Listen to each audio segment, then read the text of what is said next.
수박 한 조각의 존엄. 선생님, 그동안 정말 고생 많으셨어요.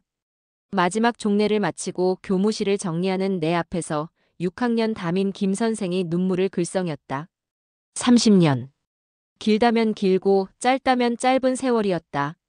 초임 발령을 받던 26살 아가씨가 어느새 56의 중년이 되어 교단을 떠나고 있었다. 아이고, 울면 안 되지. 선생님은 이제 시작이야. 나는 이제 진짜 내 인생을 살아볼 거야. 그때는 정말 그런 줄 알았다. 퇴직 후 여유로운 시간 속에서 그동안 미뤄뒀던 취미도 찾고 여행도 다니고 무엇보다 곧 결혼할 아들 준수의 신혼생활을 따뜻하게 도와주며 행복한 가정을 만들어가는 상상을 했다. 박스에 넣어가며 책상 서랍을 정리하는데 맨 아래에서 오래된 사진 한 장이 나왔다.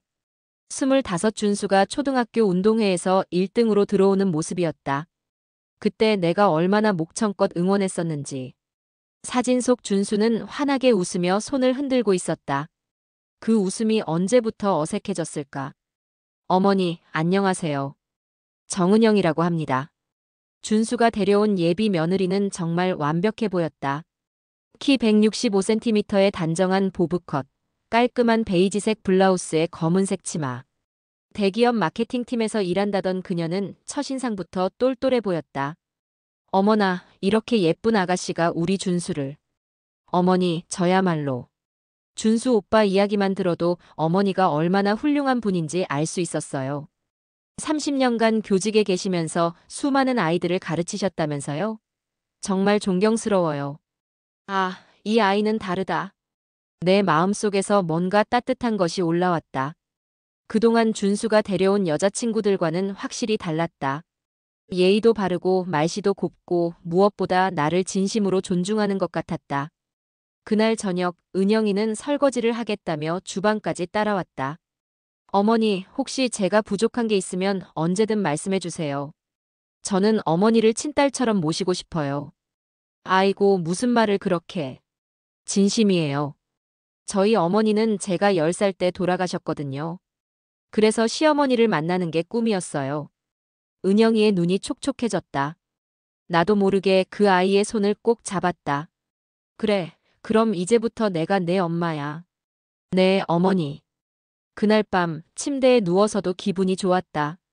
드디어 우리 준수도 좋은 사람을 만났구나.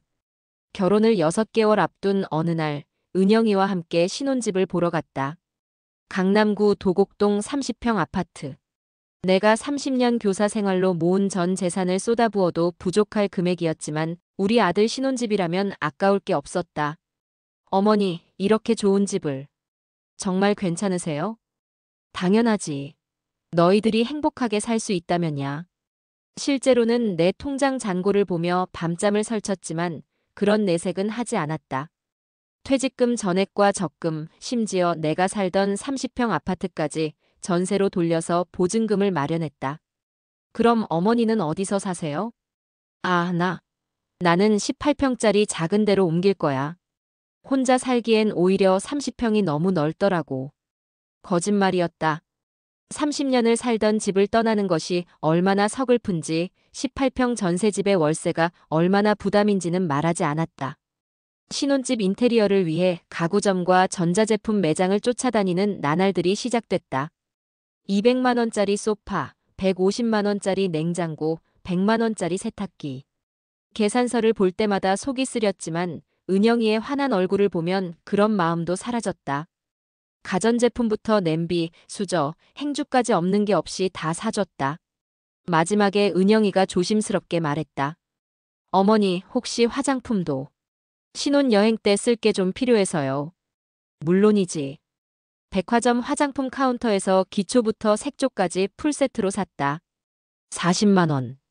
내가 평소에 쓰는 화장품 1년치 값이었지만 내 딸 같은 며느리를 위해서라면. 결혼식은 성대하게 치러졌다. 하객들이 며느리 참 예쁘네요. 신랑 어머니가 정말 잘 키우셨나 봐요 라고 말할 때마다 가슴이 뿌듯했다. 신혼여행을 떠나는 아들 부부를 배웅하며 나는 말했다. 좋은 시간 보내고 와. 무리하지 말고. 그런데 이상했다. 신혼여행 중에도 돌아온 후에도 연락이 없었다. 예전에는 하루가 멀다 하고 전화가 왔었는데 일주일이 지나서야 은영이에게서 문자가 왔다. 어머니, 안녕히 계세요. 신혼여행 잘 다녀왔어요. 감사합니다. 마치 예의상 보내는 문자 같았다. 뭔가 달라진 것 같았지만 그냥 신혼초라서 그런가 보다 하고 넘어갔다. 한 달이 지나도 연락이 없어서 내가 먼저 전화를 걸었다. 은영아, 요즘 어떻게 지내니? 아, 어머니. 안녕하세요. 목소리가 어색했다. 한번 놀러 가도 될까? 아, 요즘 집이 좀 어수선해서요. 조금 더 정리하고 나서 연락드릴게요. 그 조금 더는 한 달이 되었고 두 달이 되었다. 그러던 어느 날 동네 슈퍼에서 만난 김사모가 웃으며 말했다. 어머, 선생님. 축하해요. 며느리가 임신했다면서요? 머리를 망치로 맞은 기분이었다. 임신? 내가 마지막에 듣는 거야? 급히 준수에게 전화를 걸었다. 준수야, 은영이가 임신했다면서? 아, 그게 어떻게 알았어? 왜 나한테는 말 안 해? 엄마 아직 초기라서. 안정화되면 말하려고 했어. 초기라니 몇 주인데? 한 8주 정도? 8주면 두 달이다.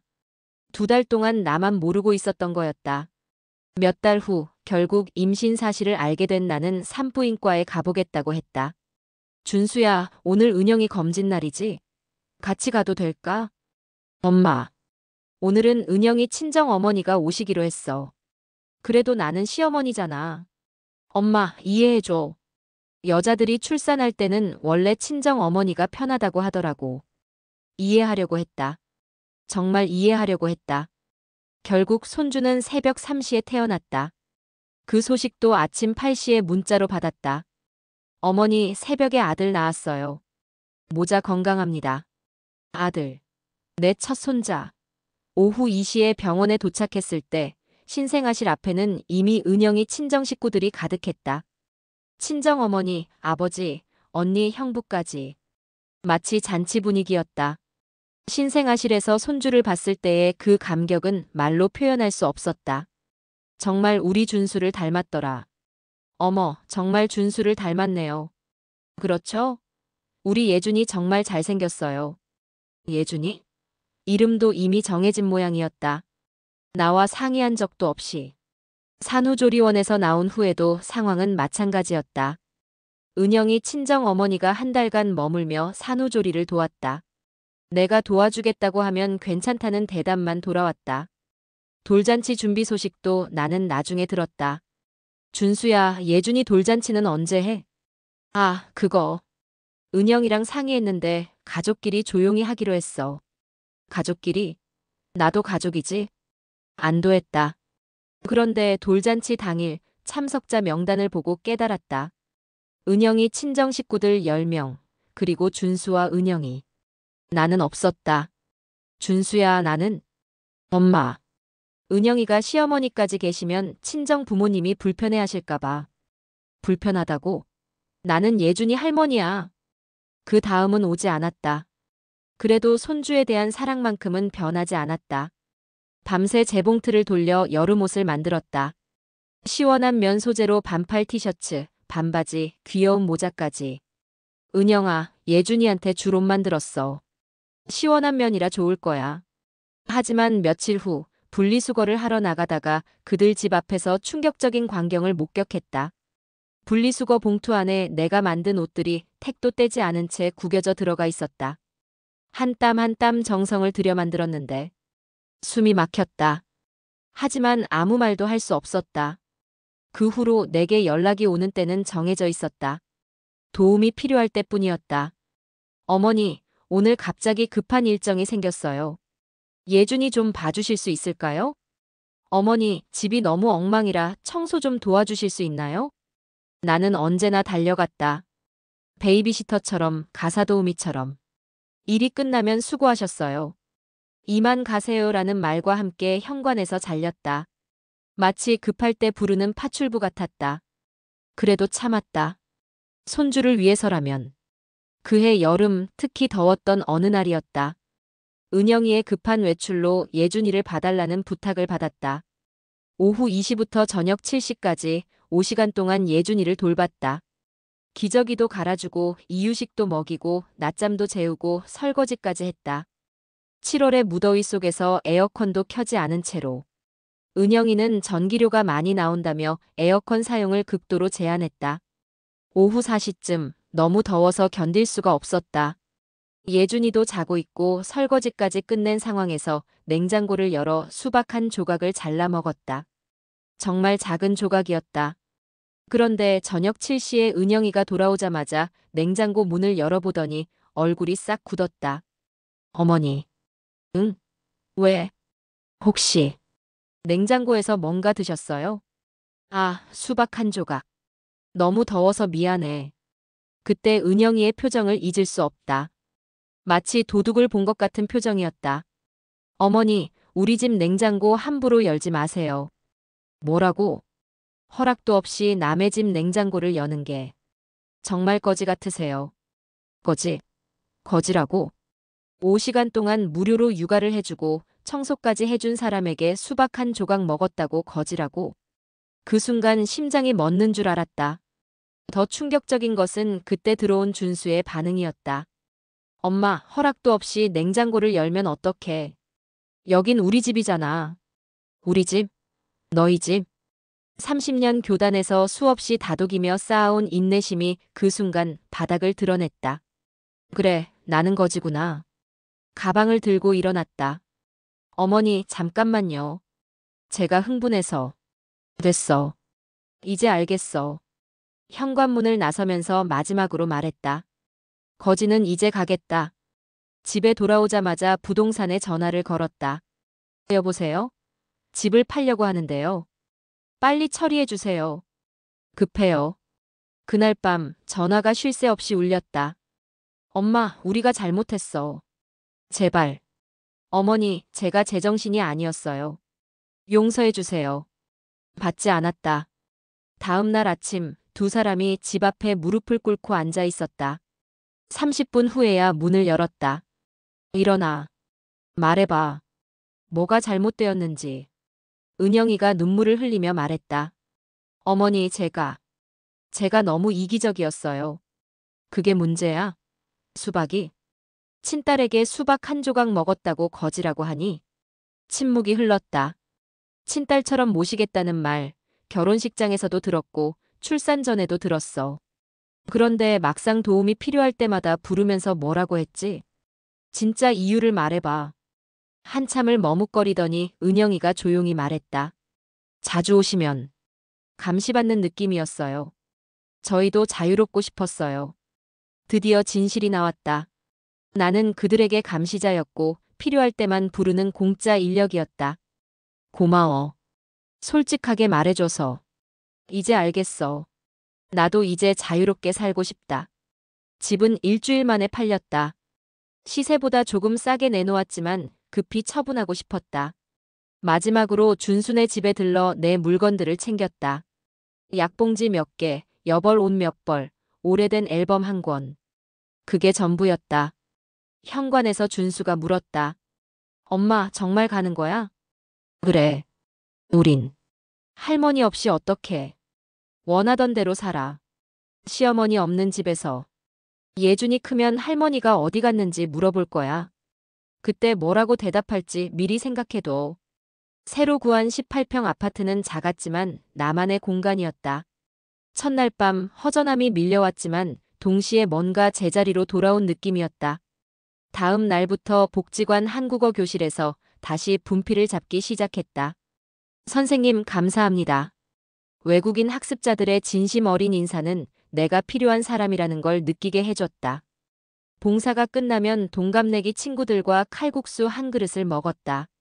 주말에는 기차를 타고 바다를 보러 갔다. 파도 소리 사이로 거지라는 단어가 조금씩 멀어져 갔다. 한 달 후 준수에게서 전화가 왔다. 엄마, 은영이가 몸이 안 좋아서. 오늘 예준이 좀. 예전의 나라면 뛰어갔을 것이다. 하지만 이제는 달랐다. 미안하다. 오늘은 내 약속이 있어. 베이비시터를 불러. 급하면 은영이 친정에 부탁해봐. 나는 이제 급작스러운 부탁은 받지 않아. 침묵 끝에 힘없는 알겠어가 들렸다. 마음 한구석이 쓰렸지만 나는 더 이상 타인의 필요에 맞춰서만 존재하지 않기로 했다. 그날 저녁 수박을 샀다. 크고 탐스러운 수박 한 통을. 내 집, 내 냉장고에 넣고 내 손으로 칼을 대어 큼직하게 잘랐다. 한 조각을 베어 물면서 웃었다. 허락은 오직 나에게만 받으면 됐다. 6개월이 지나자 달라진 게 있었다.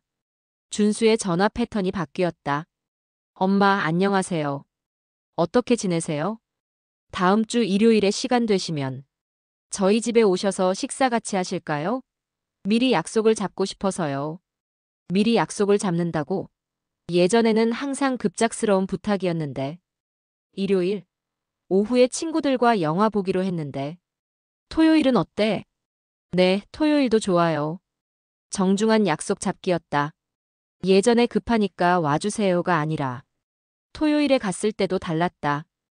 은영이가 직접 현관까지 나와서 맞았다. 어머니, 오늘 와주셔서 감사해요. 정말로 예준이가 할머니. 하고 달려왔다. 벌써 두 돌이 다 되어 걸음도 제법 빨랐다. 우리 예준이. 할머니 안 왔어. 아, 이런 기분이었구나. 식사도 예전과 달랐다. 은영이가 직접 준비한 음식들이 정성스럽게 차려져 있었다. 어머니가 좋아하실 만한 걸로 준비해봤어요. 식사 후에도 차까지 정성스럽게 내왔다. 어머니, 요즘 복지관에서 봉사하신다면서요? 어떠세요? 응, 재밌더라. 외국인들 한국어 가르치는 건데 아이들이 정말 열심히 해. 대단하세요. 어머니는 정말 타고나신 선생님인 것 같아요. 진심이 느껴지는 대화였다. 그 후로 관계가 조금씩 달라졌다. 연락도 정기적으로 오고 만날 때도 서로 배려하는 분위기였다. 하지만 나는 이전과는 다른 기준을 세워놓았다. 준수야, 엄마 도움이 필요하면 최소 하루 전에 미리 말해. 급작스러운 부탁은 받지 않을 거야. 그리고 예준이 돌봐주는 것도 일주일에 한 번, 3시간 이내로 할게. 나도 내 시간이 있어. 이제는 서로 존중하는 관계로 지내자. 처음에는 어색해했지만 점점 이런 방식에 익숙해졌다. 그리고 놀라운 변화가 있었다. 관계가 더 좋아진 것이다. 서로의 시간을 존중하고 배려하니까 만날 때마다 더 반가웠다. 어머니, 오늘 오셔서 감사해요. 나도 즐거웠어. 진심이었다. 억지로 끌려가서 하는 도움이 아니라 내가 선택해서 하는 도움은 기분이 달랐다. 가끔 손주 사진이 오면 크게 숨을 쉬고 폰을 내려놓는다. 보고 싶은 마음은 덮지 않는다. 다만 내 존엄을 더 이상 저당 잡히지 않을 뿐이다. 지금 내 냉장고에는 언제나 수박이 있다. 계절에 관계없이. 겨울에는 하우스 수박이라도 사서 넣어둔다. 오가는 이웃들과 나눠 먹는다. 아래층 김 할머니, 옆집 박 선생님. 모두들 선생님 수박은 항상 달아요라고 한다. 달콤한 과즙이 목을 타고 내려가면 그날의 서늘했던 모욕이 조금 더 연해진다. 어느 날 은영이가 물었다. 어머니, 왜 항상 냉장고에 수박이 있어요? 그냥. 좋아해서. 은영아, 냉장고 문보다 먼저 사람 마음 문을 함부로 닫지 마라. 내 냉장고에서 내가 수박을 꺼내 먹는 건 자유야. 다른 사람 냉장고에서 허락 없이 꺼내 먹는 건 예의가 아니고. 그 차이를 알겠니? 그리고 도움을 받았으면 고마워해야지 더 해달라고 하거나 당연하게 여기면 안 돼. 그날 은영이는 오랫동안 생각에 잠겨 있었다.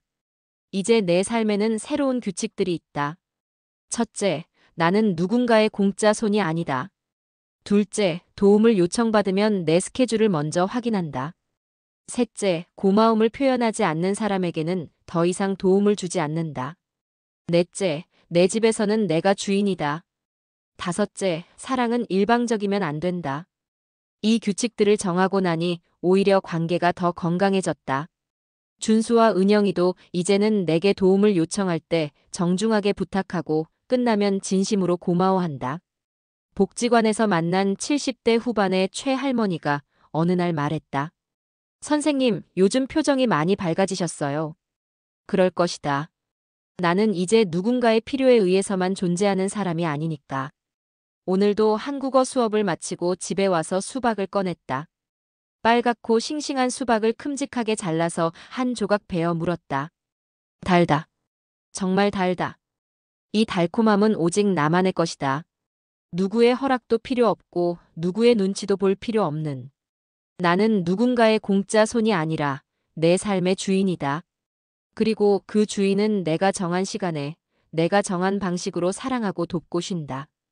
가족은 혈연으로 시작하지만 존중으로 유지된다는 것을, 존중이 사라진 자리에는 사랑도, 계약도 추억도 버티지 못한다는 것을 늦게 배웠다. 하지만 늦게라도 배운 게 다행이다. 창밖으로 석양이 지고 있다. 내일은 또 어떤 하루가 될까? 내가 선택하는 하루, 내가 주인인 하루가 될 것이다. 그리고 그 하루에도 내 냉장고에는 수박이 있을 것이다. 달콤하고 시원한 수박이. 존엄한 노년은 타인의 필요에 맞춰 사는 것이 아니라 자신의 가치를 지키며 사는 것이다.